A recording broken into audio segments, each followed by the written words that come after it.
Have you ever been sitting with your friends and you start asking each other, if we had billions, what would we do with them? Today's story is about a group of 5 young men. The oldest among them was only 21 years old, and they managed to steal more than $230 million. But before they carried out this operation, they were just like anyone else, sitting together, asking each other what they would do if they had that kind of money. Our story begins in the United States, with a group of 5 friends. The oldest among them was only 21 years old, and they were about to pull off one of the biggest crypto heists in history. No weapons, no violence, and without even leaving their homes. The story starts on August 18th, 2024, when the 5 friends were talking on Discord, sending each other links of products they wanted to buy the next day if they became rich. There were 5 friends, one of them named Malone, 20 years old, originally from Singapore but living in the United States, and he will be the central figure in this story. One day after that Discord meeting, where they were all dreaming about what they would buy, their lives were about to change completely. We don't know exactly how they targeted a mysterious billionaire, or how they found out that he had all that money and personal information, but we do know in detail how they managed to steal the $230 million he had, because they recorded everything step by step, even their reactions at the exact moment they took the money. On August 19th, 2024, the operation began. It started with a phone call from one of them. His name was Wiz, to a man who was secretly holding over $230 million in Bitcoin inside an exchange platform. An exchange is basically a platform where you can buy, store, and sell your cryptocurrency easily. Wiz pretended to be working for Google and told the victim that there was an attempt to hack his account. The man believed him because just before that, he had received notifications that someone from another country tried to access his Google and iCloud accounts. So he was already scared. And when Wiz called him, he thought it was real Google support trying to help him. Imagine the pressure, imagine the fear, knowing that all your money is connected to those accounts, and you have to act quickly. That panic made him take one wrong decision after another, until the final result. You might ask, how did he not check the phone number?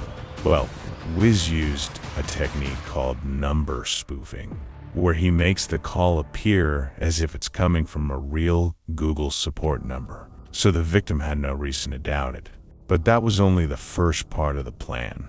The second part, another member joined the call, pretending to be a representative from the crypto exchange. He told the victim that his account was under attack and that he needed to disable two-factor authentication to secure it quickly.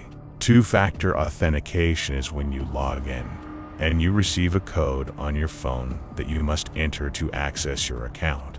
They wanted him to remove that protection so they could access his account freely, and that's exactly what he did. Now they had access, but there was still one thing left between them and the money: the private key, a long secret code, the only way to move the Bitcoin. The victim was the only one who had it, and without it, it was impossible to access the funds. So they moved to the final step. They convinced him to install a software called AnyDesk, pretending it was to help secure his account. But in reality, it allowed them to see everything on his computer. His screen, his files, everything. They guided him step by step, while secretly searching through his computer until they found the file. They guided him step by step, while secretly searching through his computer until they found the file, the private key. They captured it, and at that moment, the operation was complete. 464 Bitcoins, worth more than $230 million, were transferred. Everything was recorded, even their reactions as they saw the money move. A perfect digital heist, without weapons, without violence, but with massive impact. Just 17 minutes later, they began the second phase, covering their tracks. They split the money into 15 different accounts across multiple exchanges, because the more you split the money, the harder it becomes to trace. Then they converted Bitcoin into Litecoin, then Litecoin into Ethereum, and finally into Monero, just to make it as difficult as possible for anyone to track them. This process took days, making multiple transactions to confuse anyone trying to follow the trail. Now, we reached the part you've been waiting for, spending the money. If you remember, the day before the heist, they were talking about what they would buy. Now they were about to do it. They started buying everything. Luxury brands, Louis Vuitton, Givenchy, expensive watches, designer clothes, anything they wanted. Imagine being 20 years old, having nothing, and suddenly becoming a millionaire. What would you do? But one of them, Malone, went too far. He started spending in a crazy way. Every night, parties, spending huge amounts of money. People started noticing him everywhere. His name was spreading. His goal in life became showing off his wealth instead of hiding. Every night, he would spend between $20,000 and $50,000 in clubs. Wherever he went, no one paid. He paid for everyone. He was giving tips worth millions, even once buying a DJ a gift worth $60,000. It was like he was trying to buy attention, trying to buy love, with money that wasn't even his. After some time, he started getting bored. There was nothing left to buy, so he rented a luxury villa in Miami, worth over $1 million, paying tens of thousands every month. The villa had everything: rooms, pool, private parking, and he filled that parking with cars. Ferrari, Lamborghini, glass, more than 30 luxury cars in a short time. He was living a movie, but it wasn't going to last. His behavior started attracting attention. The FBI noticed him. How does someone go from nothing to this level of wealth overnight? Investigations began. Online analysts and crypto experts started tracking the money, and slowly, they connected Malone to the stolen funds. His own videos, where he was showing off, became evidence against him. Everything pointed in one direction. On September 19, 2024, the FBI raided his villa in Miami.